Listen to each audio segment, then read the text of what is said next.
Mickaël Oui. Quiroga, vous avez enfin trouvé des bonnes nouvelles. Ah bah oui, Anne, ah bah oui, parce qu'en cette fin d'année, les bonnes nouvelles commencent enfin à arriver, comme aux États-Unis, où les esprits vont pouvoir se calmer. Ça y est, Donald Trump a donné son accord pour la transition avec Joe Biden, comme si on lui demandait son avis. Donald Trump, il se prend pour le proprio de la Maison Blanche, alors qu'en fait, il est juste le client d'un hôtel dont on attend qu'il rende la chambre à midi. Vous voyez.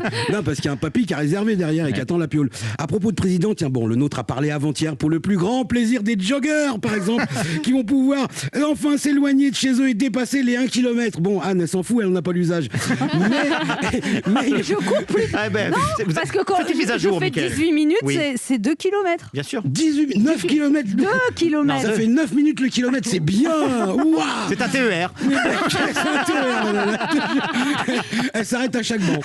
Tu vois, c'est un omnibus.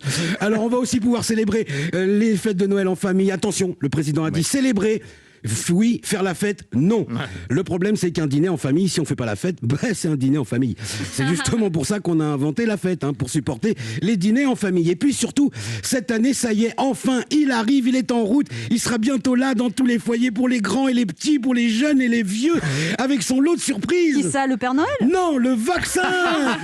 Ça y est, il arrive bientôt. Il va falloir se trouver une autre excuse que le virus pour esquiver la belle-mère. Il y a plusieurs vaccins qui se tirent la bourre, faut le savoir. On peut même dire que c'est carrément la course.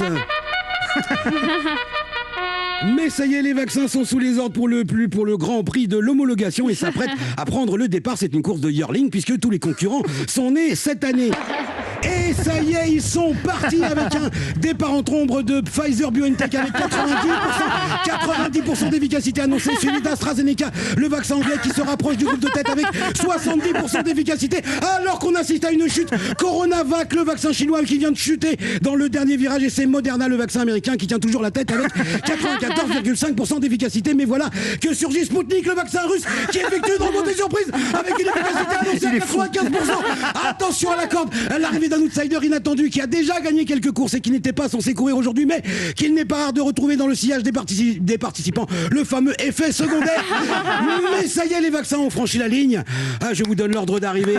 Troisième, Pfizer, BioNTech, le yearling germano-américain. Second, Sputnik, le vaccin russe. Et enfin, premier grand vainqueur, haut la main, les laboratoires pharmaceutiques. Si vous l'avez joué dans l'ordre, c'est une combinaison qui vous rapportera plusieurs milliards. Il y avait toutefois un seul non partant, Sanofi, le vaccin français, qui lui s'est présenté trop tardivement sur la ligne de départ.